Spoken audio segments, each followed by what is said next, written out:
या देवी सर्वभूतेषु शक्तिरूपेण संस्थिता नमस्तस्यै नमस्तस्यै नमस्तस्यै ఓం నమో నమః.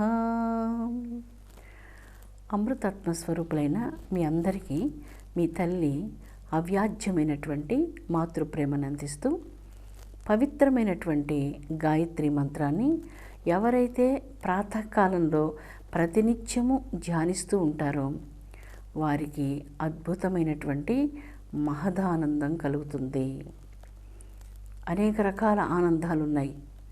ఈ ఆనందాలన్నిటికంటే సర్వోత్కృష్టమైనటువంటి ఆనందం దైవం వల్ల లభించేటువంటి ఆనందం. సుఖము, సంతోషము, ఆనందము అంటూ కొన్ని పదాలు మనం చెప్పుకుంటాం. సుఖము అంటే ఎక్కడికైనా మనం వెళ్ళినప్పుడు అక్కడ ఉన్న పరిసరాలు, మనకు అక్కడ ఉన్నటువంటి వ్యక్తులందరూ సంతోషాన్ని కలిగించి మనకు సుఖంగా మంచి భోజనం లభించినప్పుడు అక్కడ చాలా సుఖంగా కార్యక్రమం అంతా బాగా జరిగింది అని చెప్పుకుంటారు. అదేవిధంగా ఎవరైనా మీకు ఇష్టమైనటువంటి వారు వచ్చినప్పుడు వారిని మాట్లాడడం, వారిని చూడడం వలన, వారితో మాట్లాడడం వలన సంతోషం కలుగుతుంది. ఇది మానసికంగా అనుభవించేదాన్ని సంతోషము అంటాం. శారీరకంగా అనుభవించడం అంటే మంచి భోజనం చేయడం, అక్కడ బాగా సౌకర్యంగా ఉండడం, దీనంతటిని సుఖము అని చెప్పుకోవచ్చు. సుఖం శారీరకమైనటువంటిది, సంతోషం మానసికమైనటువంటిది, ఆనందం పరబ్రహ్మా నుంచి లభించేటువంటిది. అందుకే గాయత్రి మంత్రంలో ధే అన్న బీజమంత్రము దుర్గాదేవి యొక్క బీజమంత్రం. ఈ బీజమంత్ర జపం వలన ధమము అన్నటువంటి శక్తి వికాసం కలుగుతుంది. ఈ ధమశక్తి సాధకులకు లభిస్తుంది. ఎప్పుడైతే ధమము లభిస్తుందో అంటే మనోనిగ్రహం లభించినటువంటి వారికి బ్రహ్మంతో అనుసంధానం కలుగుతుంది. ఆనందం సహజంగా లోపలే కదా ఉన్నది, అది సముద్రాల వలె మనలో ఉప్పొంగుతూ ఉన్నది.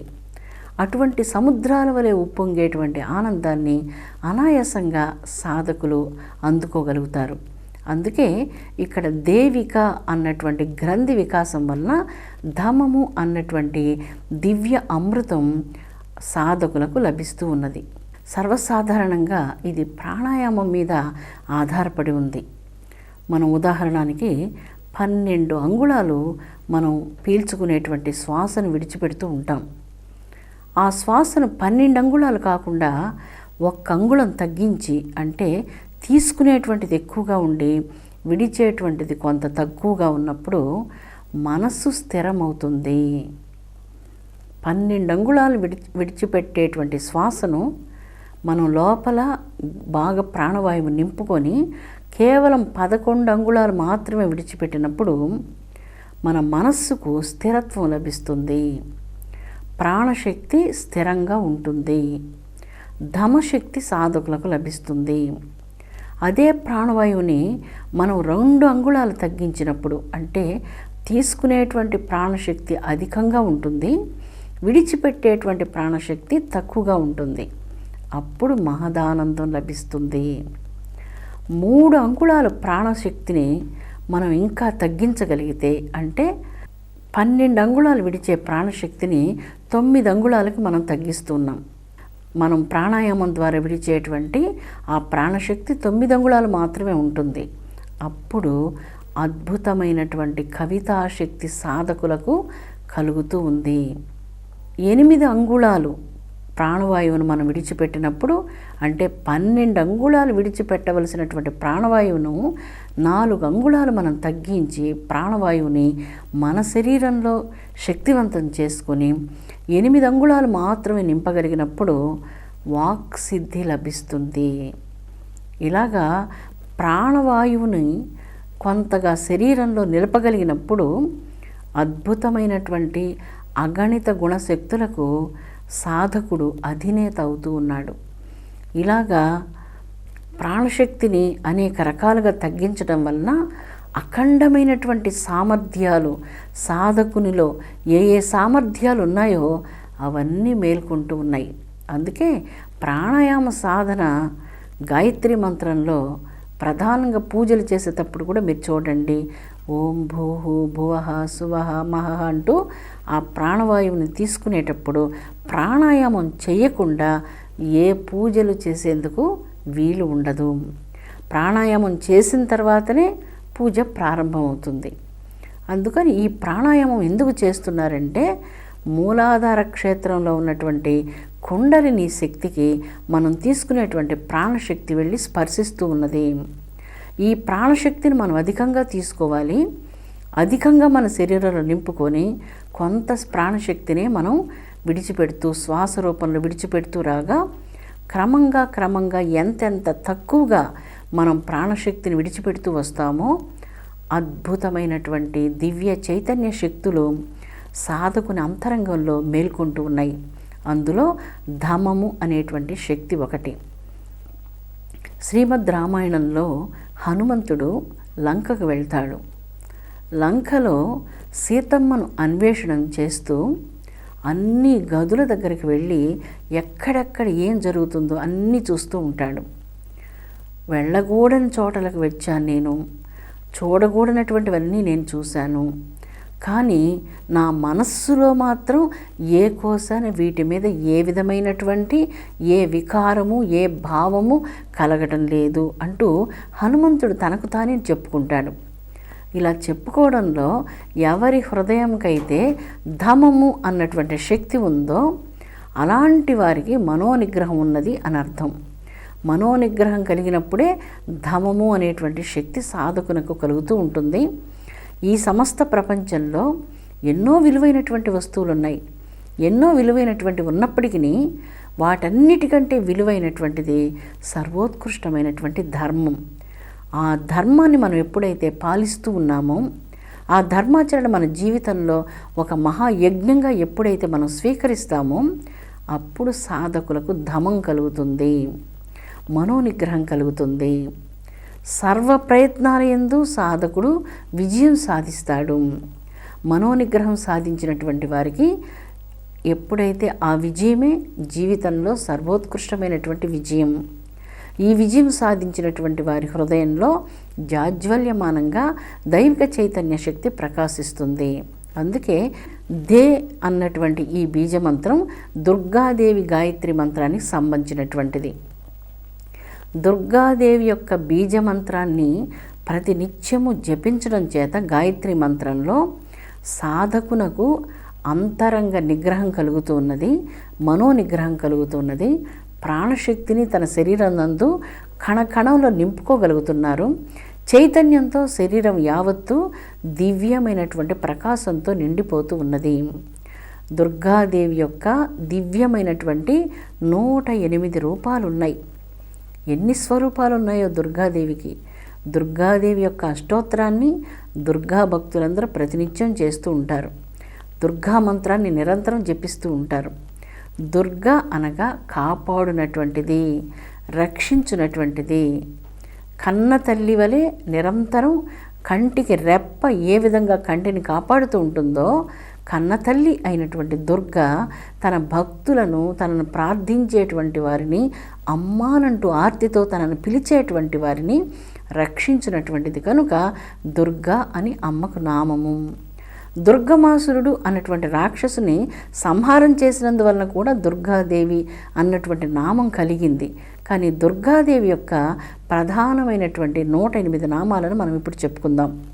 దుర్గా, చండిక, అంబిక, గౌరి, క్షేమంత, శుచి, కౌమారి, శంకరి, వైష్ణవి, సావిత్రి, త్రినేత్రి, బ్రాహ్మీదేవి, విజయ, అజిత, మేధ, శబరి, ఈశ్వరి, శంఖిణి, కామాక్షి, భవాని, లక్ష్మి, అక్షయ, వారాహి, మాతంగి, వారుణి, పద్మ, జయ, ఐంద్రి, జగదంబ, బ్రహ్మచారిణి, మాహేశ్వరి, శతస్వాహ, మహాగౌరి, దేవసేన, సరస్వతి, మహామాయ, భద్రకాళి, ఆదిశక్తి, సిద్ధిదాత్రి, ప్రచండిక, మృగవాహి, మాలాధారిణి, నారాయణి, స్కంధమాత, కాత్యాయిని, కటకధారిణి, త్రిశూలధారిణి, అపరాజిత, నలకుమారి, చిత్రకంఠ, ధనుర్ధారిణి, జగజ్జనని, అగ్నిశక్తి, యక్షస్విని, శైలపుత్రి, కాళరాత్రి, ద్వారవాసిని, అమృతకళ, సర్వమంగళ, నీలగ్రీవ, వింధ్యవాసిని, ఊర్ధ్వకేశిని, కళ్యాణ శోభన, వజ్రధారిణి, భద్రకాళి, నాగేశ్వరి, చూడామణి, శతేశ్వరి, కపాలిని, నారసింహి, తలవాసిని, చంద్రకాంత, భద్రకాళి, ముకుటేశ్వరి, మహాబాల, భగవతి, గృహేశ్వరి, కులేశ్వరి, క్షేమంకరి, జ్వాలాముఖి, మహాదేవి, శూలేశ్వరి, చండిక, దండిని, కామిని, కాయిక, శైజసి, పార్వతి, వజ్రస్థ, భైరవి, క్షేమ, లలిత, మంగళ, శ్రీదేవి, క్షేమంకరి, అభేద, కోబేరి, చక్రాణి, ఆత్మిక, పూతన, శివ, శ్వేత, మృగవాహిని, యోగిని, సుభద, ధాత్రి, జయంతి, శంభుమోహిని, స్వాహాదేవి. మహాదుర్గాదేవికి ఇన్ని రకాల నామాలున్నాయి. సహస్రనామాలతో పూజలు అందుకునేటువంటి తల్లి అనేక కోట్ల నామాలతో కీర్తించబడుతూ ఉన్నది. ఆపదలో అమ్మా దుర్గానంటూ కీర్తించినంతనే మిక్కిలి ఆతురతతో ఆ భక్తులను అనుగ్రహించేటువంటి కరుణాస్వరూపిణి దుర్గాదేవి. అటువంటి దుర్గాదేవి యొక్క పాదపద్మాలను నిరంతరం మీ హృదయంలో ఉంచుకొని అమ్మను ధ్యానించండి. అమ్మ ఉన్నటువంటి ఇల్లు భోగభాగ్యాలకు నిలయం. వేదంలో కొన్ని అద్భుతమైనటువంటి ప్రార్థనలు ఉన్నాయి. మాతా శిశువుల బంధం ఏనాటిదో గుర్తు చేసుకో అమ్మ అంటూ వేదంలో కొన్ని అద్భుతమైనటువంటి శ్లోకాలు అమ్మతో ఇలాగా ప్రార్థన చేస్తూ ఉన్నాయి. అమ్మా, నేను నీ పుత్రుడను, పుత్రికను. నీకు నాకు మధ్యలో ఉన్నటువంటి దివ్యమైన అవినాభావ సంబంధం ఈనాటిదా, అది ఏనాటిదో నాకు ఈ జన్మ విషయాలే జ్ఞాపకానికి ఉండవు. జన్మజన్మలుగా నేను ఏ జన్మలు ఎత్తానో ఆ విషయాలన్నీ నీవు మాత్రమే ఎరుగుదు. అందువల్ల హే కన్నతల్లి, జగజ్జనని, అన్ని జన్మలుగా నిన్ను నేను విస్మరిస్తూ వచ్చాను. కనీసం ఈ జన్మలోనైనా నీ పాదపద్మాలను విడవకుండా నిన్ను నిరంతరం ప్రార్థించేటువంటి మహాభాగ్యాన్ని నాకు ప్రసాదించు. ఎందువలనంటే ఈ మాతా శిశువుల యొక్క అనుబంధం ఈ జన్మది కాదు కదా అంటూ జన్మల కోట్ల జన్మల అనుబంధాన్ని పరబ్రహ్మానికి భక్తుడు గుర్తు చేస్తూ ఉన్నాడు. ఇక్కడ దైవానికి గుర్తు లేదనని, గుర్తు చేయవలసినటువంటి అవసరం ఉన్నదని ఇక్కడ అర్థం కాదు. కానీ అది తన కర్తవ్యం. తన కర్తవ్యం ప్రకారం ఎన్నో కోట్ల జన్మలుగా నేను నీ బిడ్డను, అవ్యాజ్యమైనటువంటి నీ అనురాగానికి అందరం వారసులం. హే కన్నతల్లి, మా అపరాధపు కోట్లన్నీ మన్నించమ్మా, అనుగ్రహించమ్మా. ఈ జన్మలో ప్రాపంచికమైనటువంటి విషయ వ్యామోహత్వం నుంచి మనసును మరలించి సర్వోత్కృష్టమైనటువంటి నీ పాదార విందాలను సంసేవించే మహద్భాగ్యాన్ని నాకు ప్రసాదించమ్మా అంటూ వేదంలో ఉన్నటువంటి ప్రార్థన చాలా హృదయంగమంగా ఉంటుంది. ఈ ప్రార్థన చాలా హృదయాన్ని కదిలించి వేస్తుంది. జన్మకోట్లుగా తల్లిని బిడ్డ మర్చిపోయాడు. ఆ మర్చిపోయినటువంటి తనను క్షమించమనని, ఆ బాంధవ్యాన్ని జ్ఞప్తి చేసుకొని తనను అనుగ్రహించమని కోరుకుంటూ ఉన్నారు. మొదట ఏకకణ జీవి నుండి అనేక జన్మ పరంపరలు గడిచిన పిమ్మట చిట్ట చివరగా మానవ జన్మ లభిస్తూ ఉంది. అంటే చిన్న చిన్న క్రిమికీటకాదుల జన్మల నుంచి కొంచెం పెద్ద పెద్ద క్రిమికీటకాదుల జన్మలు కోట్లు గడిచాయి. అలాంటి జన్మల నుంచి కోటాను కోట్ల పక్షి జన్మలు, అలాంటి కోట్ల పక్షి జన్మల నుంచి మరలా ఎన్నో చిన్న చిన్న జంతు జన్మలు, ఆ తర్వాత పెద్ద జంతు జన్మలు, ఆ తర్వాత ఎన్నో కోట్ల జన్మలకు మానవ జన్మ. అలాంటి కోట్ల మానవ జన్మలలో ఎన్నో విషయ వ్యామోహాలతో పరిగెత్తుతూ ధనము, ప్రాపంచికమైన ఆశలు, కోరికలు అటు ఇటు తిరుగుతూ అలా జన్మ పరంపరలు అనేకం గడిచాయి. అందుకే భగవద్గీతలో బహూనాం జన్మనామంతే. బహు అనే పదానికి ఇన్ని జన్మకోట్లను గురించి వివరించారు. ఇన్ని జన్మకోట్లు గడిచిన తర్వాత ఇప్పుడు ఈ చివరి జన్మలో మానవుని హృదయం పవిత్రమై ప్రశాంతమై ప్రాపంచిక విషయాసక్తిని కోరుకోవటం లేదు. ఎలా కోరుకోదు? ఒక దృష్టాంతం, లౌకిక దృష్టాంతాన్ని మనం చెప్పుకుందాం. ఉదాహరణకి మీరు కడుపు నిండా మంచి భోజనం చేసి వచ్చి ఉంటారు. నేను బలవంతంగా ఇదిగో ఈ గంజి తాగండి అంటూ బలవంతం చేస్తే మంచి భోజనం కడుపు నిండా తిని ఇప్పుడు మరలా నేను ఇచ్చే గంజిని తీసుకునేందుకు సిద్ధంగా ఉండరు. ఎలాగ సిద్ధంగా ఉండరు? అదేవిధంగా బహుజన్మలుగా ప్రాపంచిక విషయాసక్తి అన్నీ పూర్తి అయిపోయిన తర్వాత ఈ జన్మలో నిరంతరం మనస్సు, బుద్ధి, శరీరం సర్వం దైవాన్నే కోరుకుంటూ ఉంది. దైవం తప్ప మనస్సు, శరీరం, బుద్ధి దేనిని ఆశించడం లేదు. ఏ కోరిక కలగటం లేదు. ఏ దాని మీద అనురక్తి కలగటం లేదు. ఒకే ఒక కోరిక, దైవం మీద మాత్రమే అనురక్తి. అటువంటి భక్తులకు ఇది చివరి జన్మ అవుతుంది.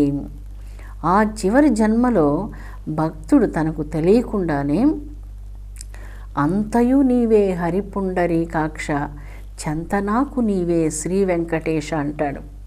అంతా నీవే నాకు, నా కులం, గోత్రం, ధనం, జీవితం, నా వెనక ముందు అంతా నీవే. నీవు తప్ప నాకు ఇంకా ఏది లేదు, నీవొక్కడే నాకు కావాలి అన్నటువంటి ఆ సర్వోత్కృష్టమైనటువంటి ప్రేమ, భక్తి కలుగుతుంది. మనకు ఏకశిలా నగరంలో బమ్మెర పోతనామాచ్యుల వారు, మహాభక్తులు పోతనామాచ్యుల వారు శ్రీమద్ భాగవతాన్ని రచించి శ్రీరామచంద్రుని యొక్క పాదపద్మాలకు సమర్పితం చేస్తారు. ఆ దేశపు రాజు ఆ సమయంలో నిత్య దరిద్రంతో అనేక కష్టాలు పడుతున్నప్పటికీ పోతనామాచ్యులకు అనేక ధనకనక వస్తువాహనాదులు పంపించిన వాటన్నిటినీ తిరస్కరించారు. భగవంతుని యొక్క అనుగ్రహమే నాకు కావాలి, ఈ సంపదలు నాకు వద్దు అంటూ పోతన మనస్సు కానీ, శరీరం కానీ, జీవితం కానీ పరుల యొక్క ద్రవ్యాన్ని ఇష్టపడలేదు. అది నిజమైనటువంటి రామభక్తి. సర్వోత్కృష్టమైనటువంటి రామభక్తుణ్ణి మనం మన ఆంధ్రదేశంలో దర్శిస్తాం. ప్రక్కన అక్కడి కొంచెం దూరంలో తాళ్లపాక అన్నమాచార్యులు 95 దీర్ఘ సంవత్సరాలు జీవించి ప్రతిరోజు ఒక్క కీర్తన వెంకటేశ్వర స్వామి వారికి సమర్పించారు. వారి హృదయంలో ప్రాపంచికమైనటువంటి ఆశలు ఉన్నప్పుడు భగవంతునిలాగా కీర్తించలేరు. ప్రతిరోజు ఒక కీర్తన. అది స్వామివారి పవిత్ర పాదపద్మాలకు తన హృదయంలో వికసించినటువంటి ఒక పుష్పాన్ని స్వామి పాదపద్మాలకు సమర్పించారు. ఎప్పుడు ఇదంతా లభిస్తుంది? ధమము కలిగినప్పుడు. గాయత్రి మంత్రంలో ఉన్నటువంటి ఈ ధమము ఎప్పుడైతే కలుగుతుందో, మనస్సు ఎప్పుడైతే నిగ్రహించబడుతుందో, ఆ నిగ్రహించబడినటువంటి మనస్సు మిత్రుడవుతుంది. ఆ మిత్రుడు మనల్ని ధర్మం వంకకు తీసుకుని వెళ్తుంది. ఆ ధర్మం మనల్ని దైవం వంకకు తీసుకుని వెళ్తుంది. మానవుడు తన జీవితంలో ఎన్నో ఎత్తులు ఎక్కవచ్చు. ఎన్ని రకాలైనటువంటి సర్వోత్కృష్టమైనటువంటి గొప్ప స్థితులను అధిగమించినప్పటికీ సర్వోత్కృష్టమైనటువంటిదై చిట్ట చివరి గమ్యము దైవం మాత్రమే ఉంది. ఆ దైవానుగ్రహాన్ని పొందిన తర్వాత ఇక పొందవలసిందంటూ ఏముంటుంది? అందుకు ధమం కావాలి. గాయత్రి మంత్రం జపం చేసినప్పుడు దేవికా గ్రంథి వికసించి ధమశక్తిని ప్రసాదిస్తుంది. ధమం జీవితంలో సర్వాన్ని ప్రసాదిస్తుంది. ధర్మయుక్తమైనటువంటి జీవితాన్ని గడిపేందుకు మానవులకు అవకాశాన్ని ప్రసాదిస్తుంది. అమ్మ యొక్క దివ్య అనుగ్రహాన్ని అనుగ్రహిస్తుంది.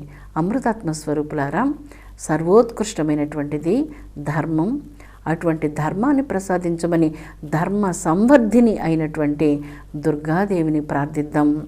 దుర్గా అంటేనే చాలు కొండల్లాంటి కర్మలు, మేరు పర్వతాల్లాంటి కర్మలు భస్మీభూతమైపోతాయి. బ్రహ్మహత్యాది మహాపాతకాలు అమ్మ యొక్క నామస్మరణంతో భస్మమై దివ్యమైనటువంటి బ్రహ్మవచ్చస్సు కలుగుతుంది. దివ్యమైనటువంటి లక్ష్మీ తేజస్సుతో మీ హృదయాలు నిండిపోతాయి. మీ అందరి గృహాలు, మీ హృదయాలు శాంతితో, శక్తితో, అమ్మ యొక్క అనుగ్రహంతో పరిపూర్ణంగా నిండిపోవాలని, విశ్వంలో ప్రతి ఒక్కళ్లకు సర్వశుభాలు కలగాలని, అమ్మ యొక్క అనుగ్రహం అందరి మీద అమృత వర్షంలాగా నిరంతరం వర్షించాలని హృదయపూర్వకంగా మీ కన్నతల్లిలాగా కోరుకుంటూ ఉన్నాను. గాయత్రి మంత్రంలో ధే అన్నటువంటి బీజమంత్రం దుర్గాదేవికి సంబంధించినటువంటి బీజమంత్రం. ఈ బీజమంత్రాన్ని జపించడం చేత ధమము అన్నటువంటి శక్తి కలుగుతుంది. ఎవరికైతే ఈ శక్తి కలుగుతుందో వారు మనోనిగ్రహాన్ని సాధించగలరు.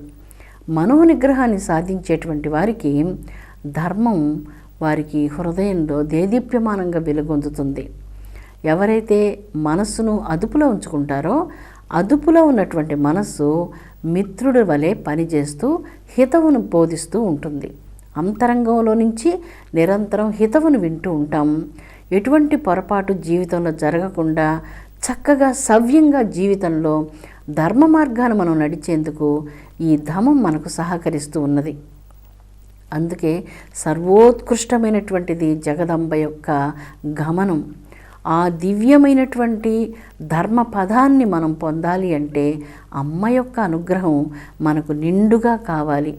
అటువంటి అనుగ్రహదాయిని అయినటువంటి విశ్వభ్రమణకారిణి అయినటువంటి జగదంబ, మహాకాళి, మహాశక్తి స్వరూపిణి అయినటువంటి దుర్గాదేవికి నమస్కారము.